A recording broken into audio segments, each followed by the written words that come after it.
There are a lot of things that you need to consider. Probably the most important thing that I would recommend to an owner is if you're considering a costume for your pet, number one, you need to try this out at home ahead of time, because if the animal's going to react badly, you don't want that to be in a situation where you're already out, you're in public, where there's a chance that the pet could come to harm. Or if you're talking about taking a pet with you for a Halloween outing or trick-or-treating, knowing what that pet's reaction is likely to be, being prepared for that, knowing that if the animal does behave or react badly, you need to have an opportunity or an option for taking the pet out of that situation. Does this mean we're going to take the pet home and come back and finish trick-or-treating, or how are we going to handle that? If you have a dog and you know that every time the doorbell rings or somebody knocks on the door or there's a voice at the door, the dog is going to get super excited, barking and jumping and getting really reactive, and you're in a neighborhood where you get a lot of trick-or-treaters, so that's going to happen over and over and over again.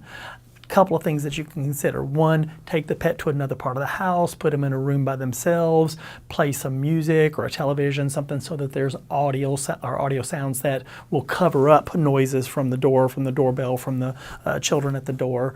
If that's not an option and you know your dog is going to get really, really ramped up by this experience, I don't even oppose the idea of using some of the anti-anxiety medications that we've talked about to help just calm them, soothe them, help them not be so excited or so overstimulated from people at the door or the doorbell ringing repeatedly, which happens a lot on Halloween. So if your pets get into Halloween candy, the best idea is don't let that happen, number one. But the biggest concern we have there is typically the chocolates, because chocolate does provide toxicity to dogs and cats. The other thing that we worry about now, because we see a lot more of the sugar-free candies, the candies that contain xylitol. Xylitol is really toxic to dogs and cats, so if they get into the sugar-free candies, that can be problematic as well. Okay. So the best option is, if you can, just don't let them have access to it. If they do get into the candy, you do want to contact your veterinarian right away, because there is the potential that some of these things could be toxic enough to be problems.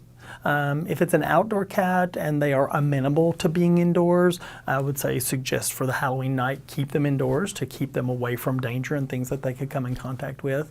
If they're not amenable to being kept indoors, just making sure that you know where they are, what's happening, making sure that they are as protected as you can keep them. But we love for our pets to be part of our family and to experience holidays and things with us. And I personally think that that's a wonderful idea. It's important that you have experience with the animal to know, again, what kind of response you're likely to get, to know that in a certain situation your animal's going to be safe or not safe. We don't want anybody to have a bad experience on Halloween just because of something that didn't go as planned.